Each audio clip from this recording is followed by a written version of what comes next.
Hello friends, कैसे हैं आप सब लोग। होप करते हैं कि आप लोग अच्छे होंगे और सबका पेपर भी सेकेंड सेमेस्टर का अच्छा हुआ होगा। तो आज हम लोग नई क्लासेस स्टार्ट करेंगे थर्ड सेमेस्टर की, जिसमें हमारा पहला पेपर है शैक्षिक मूल्यांकन, क्रियात्मक शोध एवं नवाचार। इसमें हम लोग पढ़ेंगे कि मतलब जैसे जो बच्चे हैं उनका मूल्यांकन करके हम उनके बारे में, उनके गुण विशेषताओं के बारे में कैसे मूल्यांकन करेंगे और उसी के आधार पर उनके बारे में प्रेडिक्शन करेंगे कि वो आगे चल के क्या करेंगे, कैसे करेंगे, इसी सब के बारे में पढ़ेंगे। और इसमें हमारा पहला चैप्टर है मापन एवं मूल्यांकन, जिसमें सबसे पहला टॉपिक है शैक्षिक मापन। तो शैक्षिक मापन, जैसे कि इसमें शब्द में ही लिखा है शैक्षिक मापन, शैक्षिक प्लस मापन, मतलब शिक्षा के क्षेत्र में जो भी मापन किया जाता है उसको शैक्षिक मापन कहते हैं। जैसे कि शिक्षा के मतलब इसकी परिभाषा है कि शिक्षा के अंतर्गत छात्र की योग्यताओं, गुणों एवं विशेषताओं को गणितीय इकाइयों में व्यक्त करते हैं, तो वह शैक्षिक मापन कहा जाता है। मतलब छात्रों के जो भी गुण हैं, विशेषताएं हैं, उनके मतलब मार्किंग वगैरह है, उनके टेस्ट एग्ज़ाम लिए जाते हैं या फिर क्लासेस में वो कैसा बर्ताव व्यवहार करते हैं, और उनके अरे जो परीक्षाएं होती हैं उनमें जो अंक आते हैं उनके आधार पर उनको एक मतलब गणितीय अंकों में उनके व्यवहारों को, उनकी विशेषताओं को व्यक्त किया जाता है, उसी को शैक्षिक मापन कहते हैं। इसके अंतर्गत छात्रों की शैक्षिक उपलब्धि के अलावा उनकी बुद्धि, अभिरुचि, स्मृति, व्यक्तित्व, अधिगम शैली आदि अनेक चरों का मापन किया जाता है। मतलब ये कह रहा है कि इसके अंतर्गत मतलब केवल उनकी टेस्ट लेकर उनके अंकों को ही नहीं निर्धारित किया जाता, मतलब उनकी बुद्धि, व्यवहार, विवेक और पढ़ने के अलावा और क्या क्या गुण हैं, विशेषताएं हैं, सब चीज़ों का मापन किया जाता है। जैसे कि इसके एग्जाम्पल समझ लेते हैं, एग्जाम्पल से अच्छे से समझ में आ जाएगा कि सीता 5 फुट लंबी है। अब सीता लंबी है तो उसको दर्शाने के लिए हम लोग गणितीय अंकों का यूज़ कर रहे हैं, 5 फुट लंबी है। ऐसे मोहन को संस्कृत में 17 अंक मिले।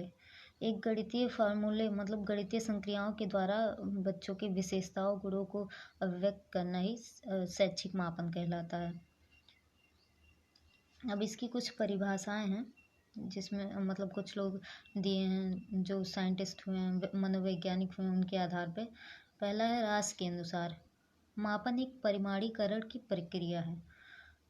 परिमाणीकरण, ये क्वांटिटी, क्वालिटी जो भी उसकी है उसका एक परिमाण होता है, मतलब कोई कितना अच्छा है, कोई कितना बुरा है, या फिर कोई लंबा है, चौड़ा है, मोटा है, पतला है, उसको एक परिमाण में व्यक्त करना ही मापन कहलाता है रास महोदय के अनुसार।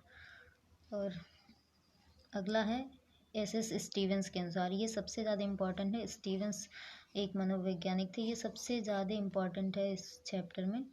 एस स्टीवेंस के अनुसार मापन किन्हीं स्वीकृत नियमों के अनुसार वस्तुओं को अंक प्रदान करने की प्रक्रिया है। मतलब कोई निश्चित नियम मतलब जैसे कुछ गणितीय संक्रियाएं दिए गए हैं, जैसे mass equal force equal to M into A, तो एक फॉर्मूला है, उसी के आधार पर मतलब जो पहले से फॉर्मूले डिसाइड हैं उसी के आधार पर हम बच्चों का मापन करते हैं। और जेवी गिलफोर्ड के अनुसार निश्चित नियमों के अनुसार वस्तुएं या घटनाओं को अंक प्रदान करना है। वही निश्चित नियम, जैसे इनका कहना था स्वीकृत नियमों के अनुसार जो पहले ही मतलब नियम बनाए जा चुके हैं उसी के आधार पे हम बच्चों का मापन, मूल्यांकन करते हैं। जैसे आईक्यू निकालने के लिए एक अलग सा फॉर्मूला होता है, मतलब इंटेलिजेंट क्वोशेंट आईक्यू निकालने के लिए उसका एक फार्मूला डिसाइड किया गया है, उसी के आधार पर सब बच्चों का आईक्यू निकालते हैं। और जीपी गिलफोर्ड का भी वही कहना है, मतलब जो पहले से नियम बनाए जा चुके हैं उन्हीं के आधार पर वस्तुओं का, जो हमारे सामने प्रत्यक्ष या अप्रत्यक्ष रूप से हैं, उनके घटनाओं का, वस्तुओं का मापन करके उनको अंकों में, गणितीय संक्रियाओं में प्रस्तुत करना ही मापन कहलाता है। और जेसी ननले के अनुसार वस्तुओं के लिए संख्या देने के नियम को मापन कहते हैं, जिसके द्वारा वस्तुओं की विशेषताओं का परिणाम निर्धारित होता है। मतलब कोई जो भी हमारे सामने वस्तु रखी है उसका या तो रखी है प्रत्यक्ष रूप से है या अप्रत्यक्ष रूप से है, कोई गुण है, विशेषता है, मतलब उनको मापन करके उनको संख्याओं में व्यक्त करना, अंकों में व्यक्त करना ही मापन कहलाता है। मैं काल के अनुसार, ये सबसे ज़्यादा इम्पोर्टेंट है ये, और एस स्टीवेंस इनको अच्छे से ध्यान में रखिएगा, एग्जाम में कई बार पूछा है। तो मैक काल के अनुसार यदि कोई वस्तु किसी परिमाण में अस्तित्व में है तो उसका मापन हो सकता है। मतलब इस संसार में जो भी वस्तुएं हैं, अगर उनका अस्तित्व है, अगर वो इस संसार में उपस्थित हैं, प्रेजेंट हैं, उनका अस्तित्व कहीं ना कहीं हमको महसूस होता है या फिर दिखाई देता है, तो उसका मतलब उसको, उसके परिणाम को, इसके परिमाण को, क्वालिटी क्वांटिटी को अंकों में व्यक्त करना उसका मापन कहलाता है। तो ये थी कुछ परिभाषाएं। अब आगे देखते हैं हम लोग मापन के अंग।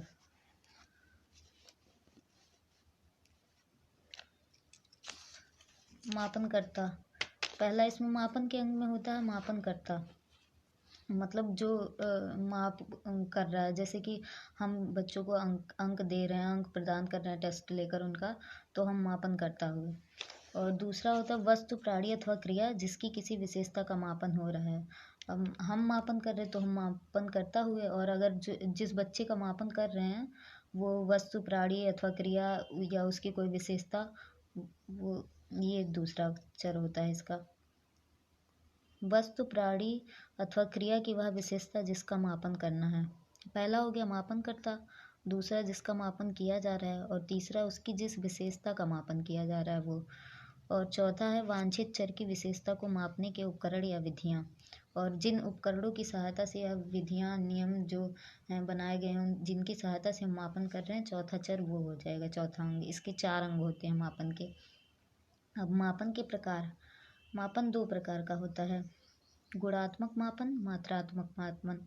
गुणात्मक मतलब कि जैसे इसके नाम से ही पता चला, गुणात्मक, गुण का मापन किया जाता है, यानी क्वालिटी का, उसकी क्या विशेषताएं हैं, अच्छा है, बुरा है, मोटा है, पतला है, लंबा है, चौड़ा है, ये उसके गुण हो गए। लेकिन मात्रात्मक या परिमाणात्मक मापन, यानी क्वांटिटी का, उसकी जैसे कि वो कितने नंबर पाया उसको अंकों में व्यक्त करना, या फिर वो कितने किलो का है, ये सब मात्रात्मक मापन हो जाएंगे। तो मापन 2 प्रकार का होता है, गुणात्मक और मात्रात्मक। अब आगे देखते हैं हम लोग मापन के तत्व। मापन के 3 तत्व होते हैं। पहला है विषयी, यानी जिसके, जो सब्जेक्ट है हमारा, जिसके विषय में हम लोग को मापन करना है, वो हो जाता है विषयी। और दूसरा होता है प्रतीक। जैसे हम किसी चीज़ का मापन कर रहे हैं, मतलब किसी वस्तु का, तो वो 10 kg का है, तो 10 kg, तो 10 तो उसका वो अंक हो जाएगा, और kg हो जाएगा उसका प्रतीक यानी चिन्ह। मतलब हम उसको किस, उसकी जो गुण है, उसका मात्रा है, वो किस में अभिव्यक्त कर रहे हैं, यूनिट उसकी हो जाएगी। और तीसरा है नियम या मान्यता, जिसके आधार पर मात्रा व्यक्त होनी है। जो पहले से नियम बनाए जा चुके हैं, उनके आधार पर हम उस किसी वस्तु के मापन को करते हैं। जैसे कि कोई बच्चा है तो अरे साइंस विषय में 10 मार्क्स पाया, तो 10 मार्क्स हो जाएंगे उसका, मतलब किस आधार पे किया गया। अगर 50 नंबर का पेपर दिया गया तो उसी के आधार पर उसकी मार्किंग हुई, और वो 10 नंबर पाया, तो मतलब 50, उस पहले से ही डिसाइड है कि 50 नंबर का पेपर होना है, और उसी के आधार पर उसकी मार्किंग हुई है। ऐसे किसी जैसे वो कोई बच्चा है वो 50 kg का है, तो 50 kg का है, तो ये हो जाएगा उसकी यूनिट, और बच्चा हो जाएगा वो जो है वो सब्जेक्ट हो जाएगा बच्चा। और ये 50 kg उसको अंकों में प्रदान करना, और ये पहले से डिसाइड है कि हम वेट को kg में ही लिखेंगे, तो उसके लिए एक नियम पहले से ही डिसाइड है।